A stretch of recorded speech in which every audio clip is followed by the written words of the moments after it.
കുഞ്ഞിനെ ചവിട്ടിയരച്ചു കൊന്നു. രാജ്യമേ ലജ്ജിച്ചു തല താഴ്ത്താം.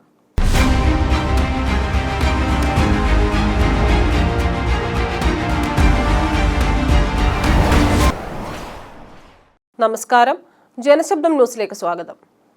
ഒറ്റമുറി വീട്, സമയം പുലർച്ചെ. അച്ഛനമ്മമാരുടെ നടുവിൽ കിടന്നുറങ്ങുകയായിരുന്നു അവൾ. 1 മാസം മാത്രം പ്രായമുള്ള കുഞ്ഞ്. ഇരച്ചെത്തിയ പോലീസിന്റെ ബൂട്ടിനടിയിൽപ്പെട്ട മുഖം തകർന്നാണ് അവൾ മരിച്ചത്. പുകളെഴും ഭാരതമേ, ഈ നരാധന്മാർ ആരായാലും ശിക്ഷിക്കപ്പെടേണ്ടേ? രാജസ്ഥാനിലെ അൽവാറിലെ ഉൾഗ്രാമമായ രഘുനാഥ്ഗഡിലാണ് സംഭവം. ന്യൂനപക്ഷങ്ങൾ തിങ്ങിപ്പാർക്കുന്ന ഗ്രാമമാണിത്. ഇവിടെ ഇമ്രാൻഖാൻ റാസിയ ദമ്പതികളുടെ വീട്ടിലാണ് രാജ്യത്തെ നടുക്കിയ അരുംകൊല നടന്നത്. സൈബർ കുറ്റകൃത്യത്തിന്റെ അന്വേഷണത്തിന്റെ പേരിലാണ് 10 അംഗ പോലീസ് സംഘം എത്തിയതെന്നാണ് പറയുന്നത്. എന്നാൽ ഇമ്രാനെതിരെ നിലവിൽ ഒരു കേസുമില്ല. നേരം വെളുക്കും മുമ്പ് എത്തിയ പുരുഷ പോലീസ് റാസിയെ വലിച്ച് പുറത്തേക്ക് എറിഞ്ഞ ശേഷമാണ് ഭർത്താവിനെ പിടികൂടിയത്. ഇതിനിടയിൽ പുതച്ചു മൂടിക്കിടന്ന കുഞ്ഞ് പോലീസിന്റെ കാൽ കീഴിൽ ഞെരിഞ്ഞമരുകയായിരുന്നു. പിഞ്ചുകുഞ്ഞിന്റെ നിലവിളി അവർ കേട്ടില്ല.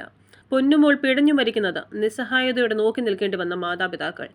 സംഭവത്തിൽ 10ൽ 3 പോലീസുകാരുടെ പേരിൽ മാത്രമാണ് കേസെടുത്തിട്ടുള്ളത്. ഈ 10 പേർക്കെതിരെയും കൊലക്കുറ്റത്തിന് കേസെടുക്കണം.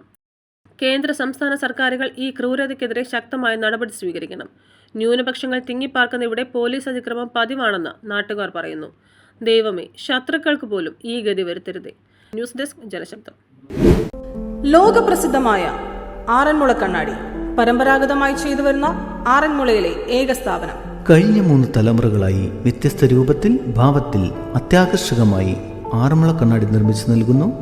ഓർഡർ അനുസരിച്ചും അല്ലാതെയും ഇവിടെ മിതമായ നിരക്കിൽ ലഭ്യമാണ്. Contact number 9947164872, 9947825232.